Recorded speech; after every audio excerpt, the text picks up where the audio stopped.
Assalamu alaikum. Please be seated. Thank you.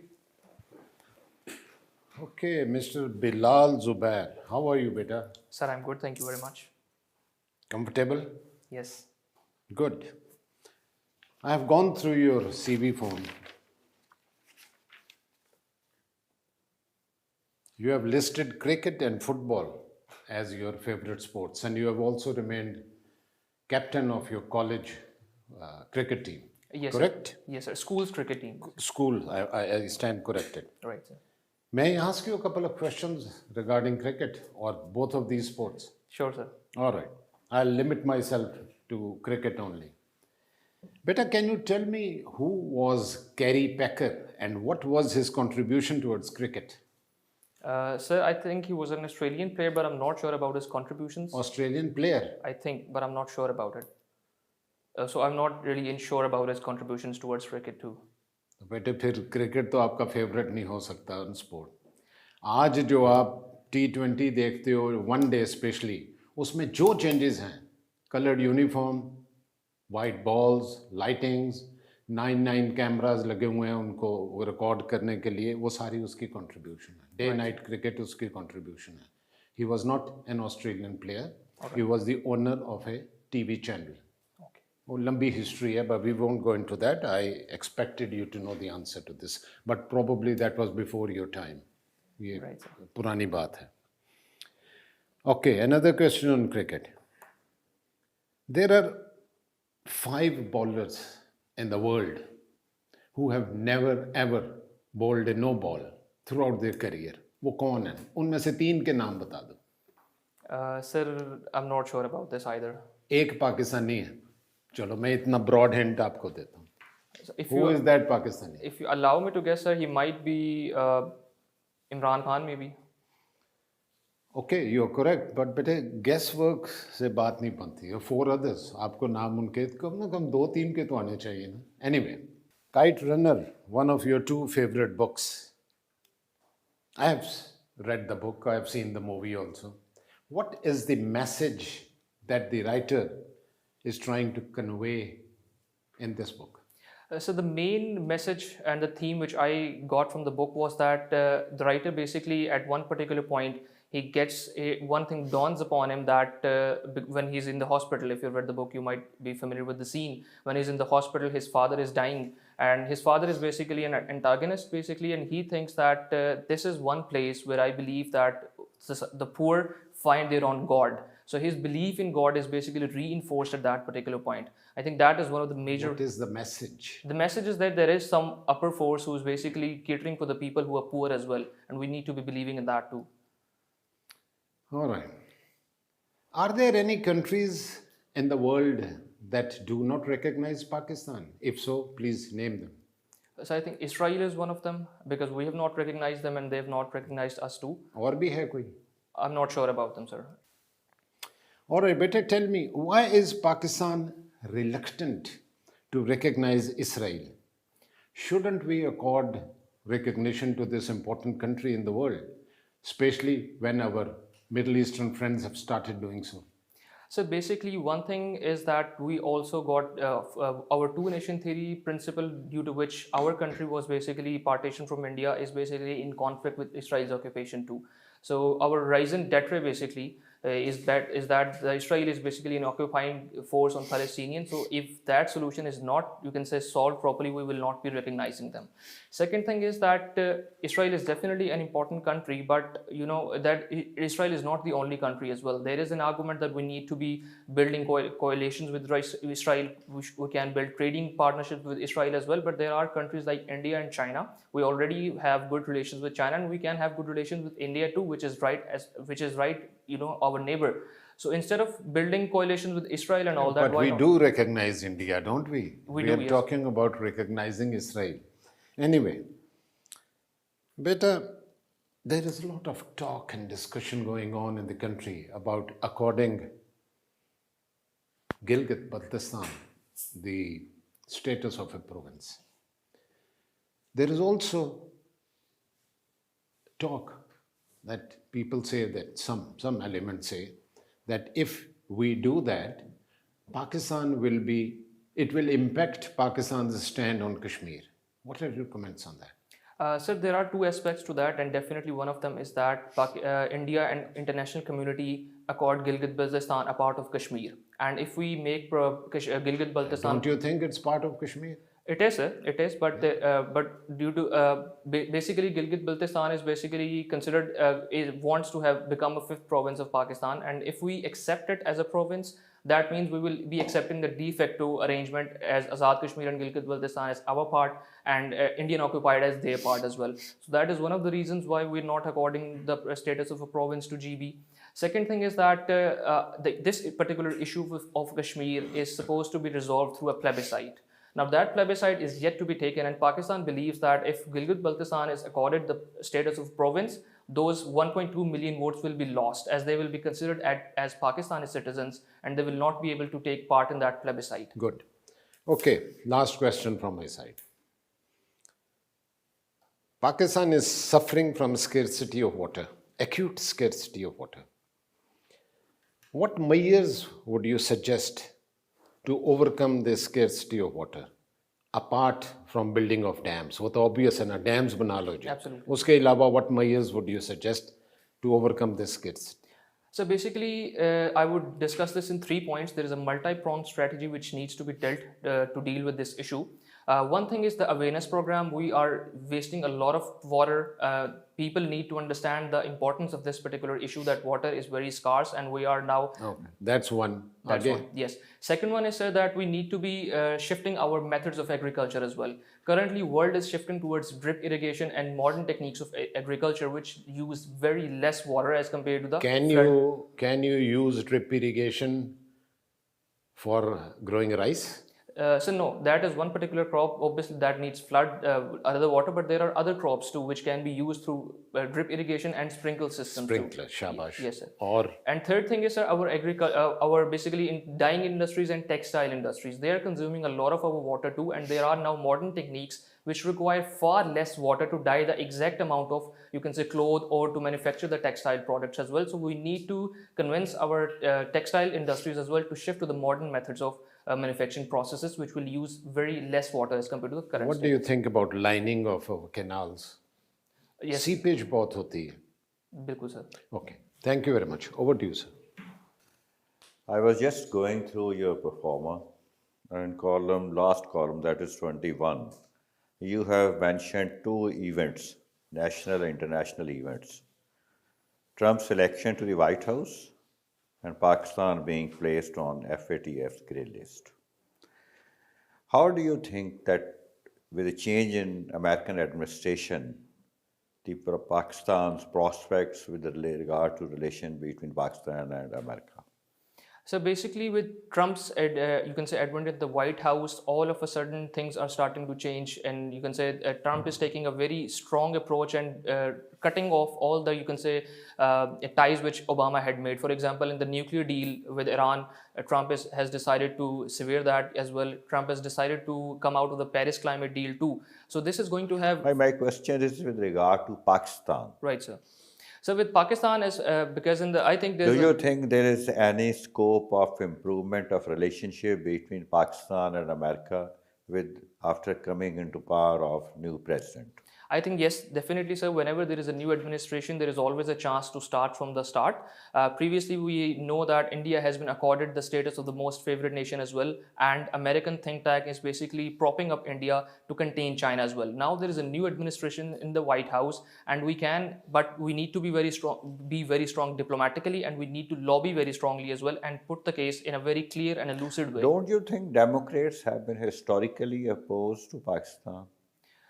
Sir, I think there has been a mixture of, you can say, strategies by both Democrats and the Republicans. But as I mentioned before, whenever there is a new administration and when they have a specific manifesto as well. So Indian lobby is very strong and they are able to portray their ideas very articulately and very properly. Suppose you are assigned the job in foreign ministry and as a representative of Pakistan, how would you defend the interest of Pakistan? Rather advocate and defend interest of Pakistan. Speak for 2 minutes on this issue. First of all, I would try to bring the attention towards the issue of climate change. We're one of the most vulnerable countries which are hit by the climate change as well, and America plans to invest into this particular issue too. So we need to present them the ideas that we are very far less contributors towards carbon. We need some funds and we need some modern techniques which can be shifted towards our country as well. Second thing is the trade element. We can tell them that already there is a very large room of improvement of FDIs. Pakistan is a very good country. We are making some laws for ease of doing business as well. So why not invest in Pakistan with respect to renewable energy resources as well? Third thing is the Afghanistan issue as well. We can tell America that we can be basically very much helpful for you as far as you plan to withdraw the forces from America, and you cannot do that without our help. And we can provide you with proper intelligence and with the influence on Taliban The too. current government has provided certain incentives to industrial sectors to boost exports. Are you aware of that package? Sir, I'm not really exactly sure about the exact package, but I believe, if you allow me to guess, it's regarding the resumption, regarding relaxation in taxes, perhaps, and some other much. So there are various measures. Right, sir. Okay. Then tell me something about the corruption which is rampant in Pakistan, and government is clamoring to eradicate that. What do you think? How or what measures can we take to eradicate or to minimize this mess?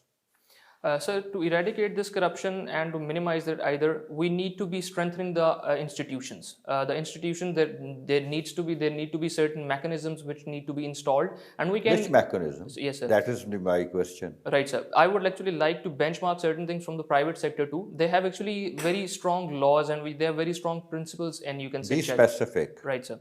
For example, they have the whistleblowing laws. That is very much clear. The person who is actually, you can say, pointing out to some malpractices in the system, he is he is given the immunity and given some incentives. Don't you think that technology introduction and more use of technology will reduce it? Yes, sir. That was going to be the second point, the e-governance mechanisms. That will be very much important when all the transactions and all these things will be given online. The access will be given online and everyone would be able to check them as well, even common people. The accountability mechanisms will be strengthened itself. Okay, thank you. Mr. Bilal ZUBAIR, Yes, sir. you are an engineer, such a high qualification you already have, and still you want to join civil service. What's the reason? Why do you want to change the profession altogether? So there are basically two main reasons for that. One thing is that civil service ultimately provides you very much empowered. You are actually empowered to serve the people in the true sense. But in engineering sector, yes, you do get very good jobs as well, and I've worked in two multinational companies too. But your scope is quite limited. Here, you can say scope of work and the ability to provide relief and service to the people is very vast. If I say that the scope in civil service is limited and you have a wide scope as far as private sector is concerned, what do you say about that? So I would rather disagree with that because when you are appointed, let's say for example, as an assistant commissioner, you have multiple ways in which you can directly relate to the people and you are linked with the people directly and their problems.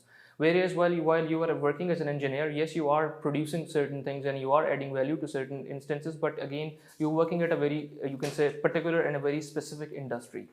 And one more thing which I would like to add to this is that on your personal level as well, the capacity building ability in civil service is quite large. On daily basis, you are facing dynamic and different kind of challenges, and that is ultimately adding to your own personality too. And I think this is why one of the reasons. And third thing is job stability. Job stability is a very important, you can say, element on my personal level too. And civil services provides you with that. In private sector, it is rather unstable. You come from Lahore, I believe. Yes, sir. Can you tell us what are the biggest problems of big cities of Pakistan, and do you have any suggestions and recommendations to eradicate those problems?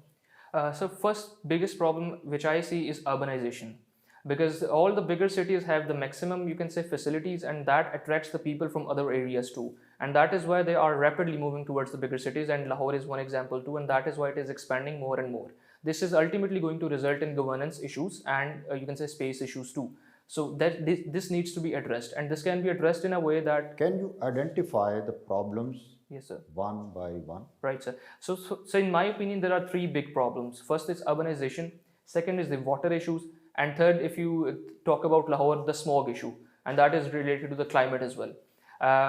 If we talk about urbanization, we need to be providing facilities to other cities as well so that urbanization is curbed. And second element is that population is very much expanding too, and we need to raise awareness campaigns how to stop population Now, explosion. similar problems are seen even in rural areas also. Then how do you associate these problems only to urban area like Lahore?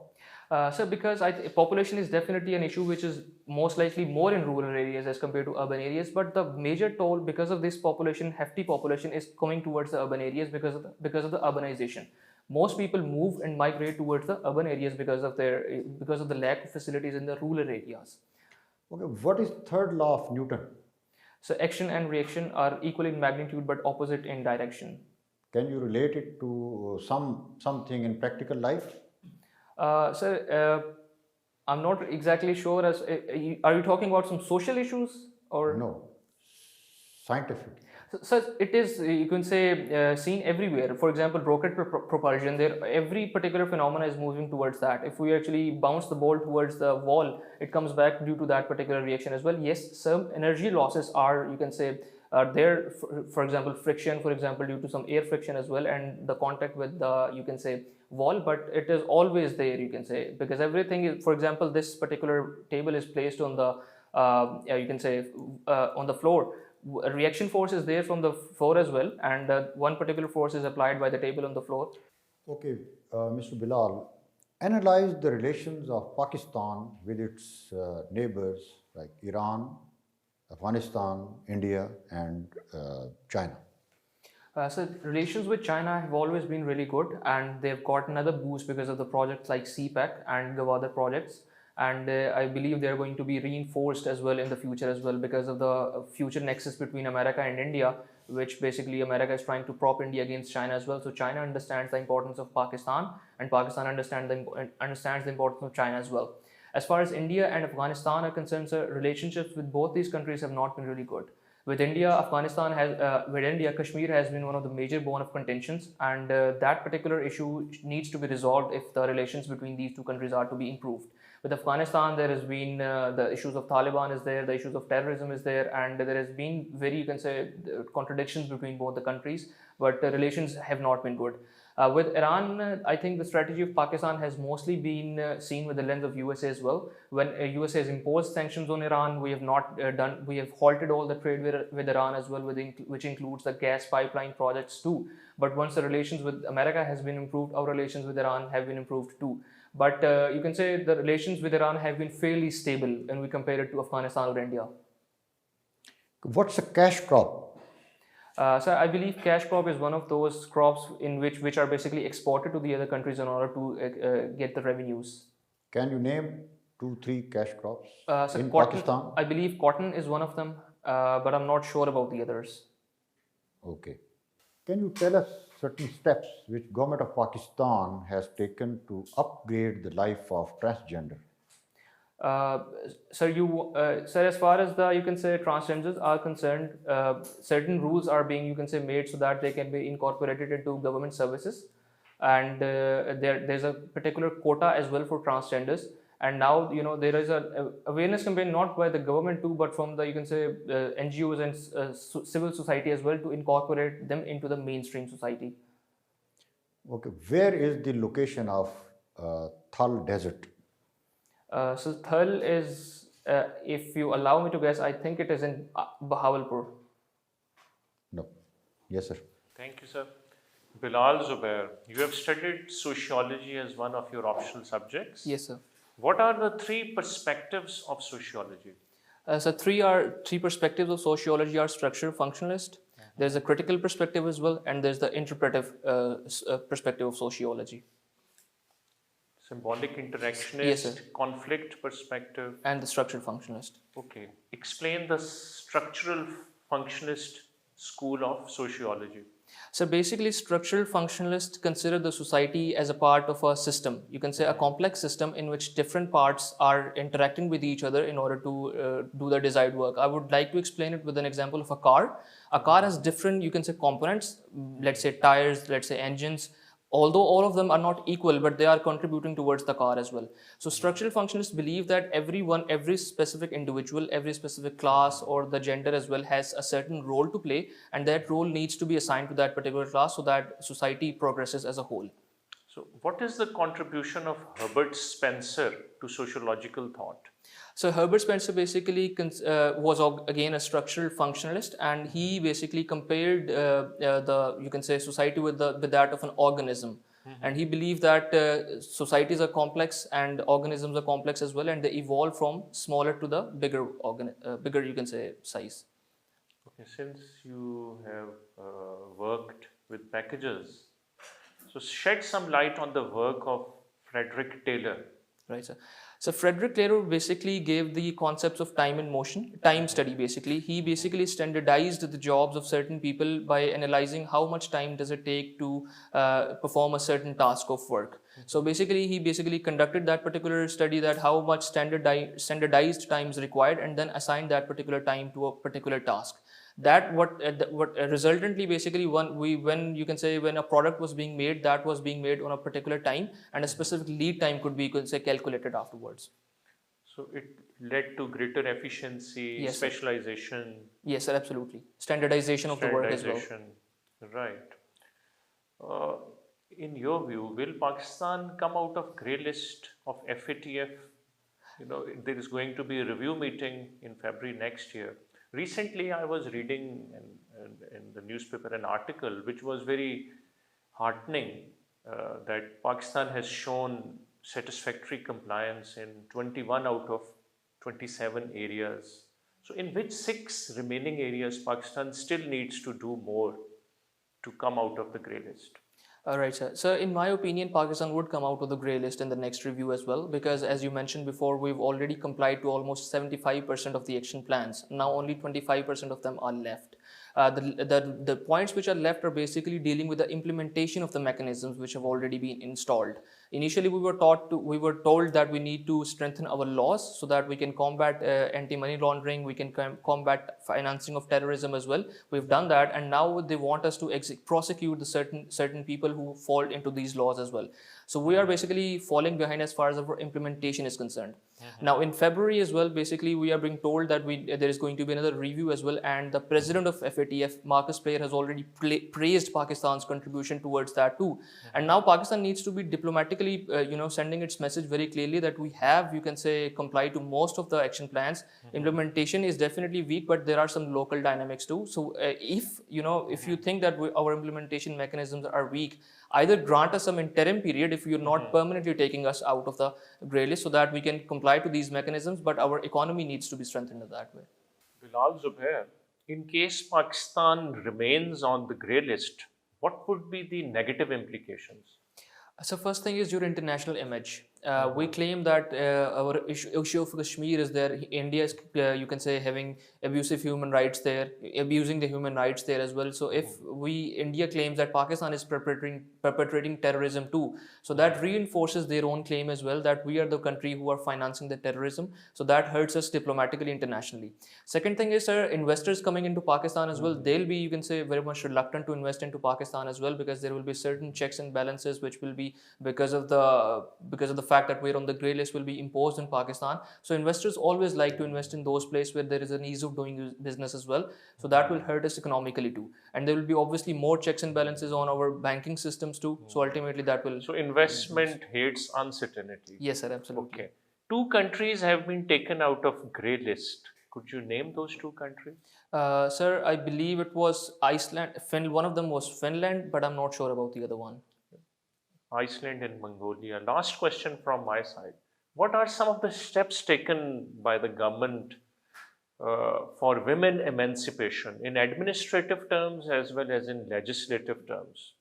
Sir, as far as the legislation is concerned, as far as administration is concerned, we have established VAWCs where you can say women can, complain, and then there are, you can say, in the concept of violence against women, they can complain and go to those centers and seek help from there too. There have been laws as far as the anti-harassment laws as well, because whenever there's a harassment case in the you can say office, women can complain to that, and there's going to be a certain board which will be set and hear the inquiries too. So there are certain harassment laws now in place too. And as far as this is basically on the administration as concerned. Women Ombudsman, Office of the Women Yes, a Ombudsman woman is there. ombudsman is there as well.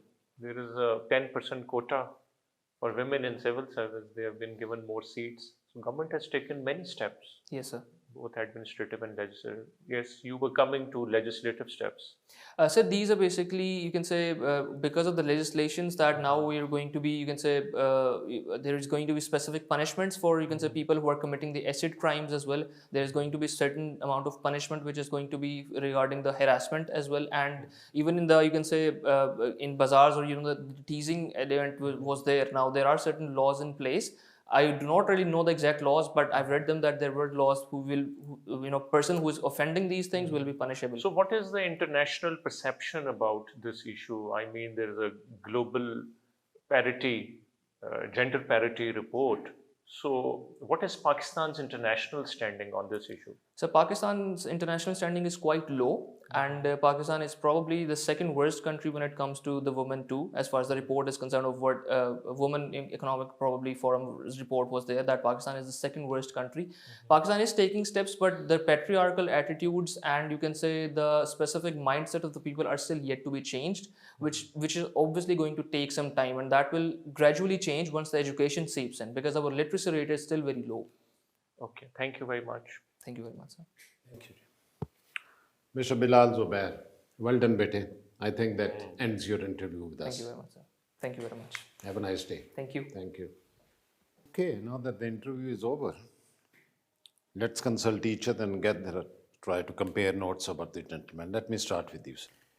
Sir, I think he speaks a bit too fast, as a result of which sometimes he minces his words and does not pronounce it clearly. Similarly, on the issue of corruption, he couldn't give any analytical answer. But on the whole, I think his communication skill, considering his reasonable good communication skill and eye contact, I think he should be given at least above 60. Okay, thank you. I think he appears to be a good candidate, and he was in a position to analyze various issues posed to him, and especially on current affairs, international affairs. And then he could speak very well, though he was speaking a bit fast. But naturally, when a young man like of his age is there for such a forum, it is bound that he is likely to commit some of the things which are otherwise not expected. But he was confident, he spoke very well, and he came up to the occasion. Now, we cannot expect him that he would be knowing each and everything, but we are going to ask from him.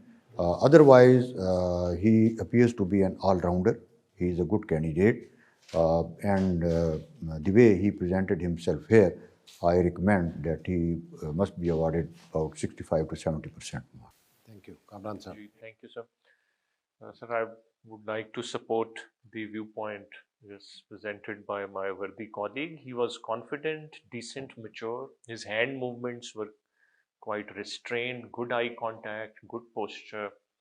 He exhibited a reasonably good knowledge base and a rational bent of mind, a critical understanding of issues. He was articulate, his content was good, delivery style was good. He was mentally robust, emotionally stable, quick on the uptake, handled pressure quite well, clear-headed and focused. I think he deserves close to 70% marks, between 65 and 70%. Well, I agree with most of what you have said. I found him to be very well composed, confident. Body language, as you pointed out, eye contact, hand movement, they were all very impressive. And on a number of issues, he was able to engage the panel well. GB पे उसने बड़ा convincing अच्छा जवाब दिया. He spoke well overall. And he spoke a bit too fast. I don't like that. In a candidate, जो आपने point out किया, he was mincing words, पूरा sentence पूरी तरह सही तरह complete नहीं करता था, अगले sentence पे आ जाता था. ये advice मैं ladies को हर दफ़ा करता हूँ, because they tend to speak too fast. कि तहम्मुल से आराम से गुफ्तगू करें engage the panel so that you get through to the panel. ये चीज़ें उसमें ऑब्जर्व मैंने की, ये चीज़ें मैंने उसमें देखी. Otherwise I will agree with all three of you के he was a 70, around 70 type of a candidate, and I did fairly well. We wish him well.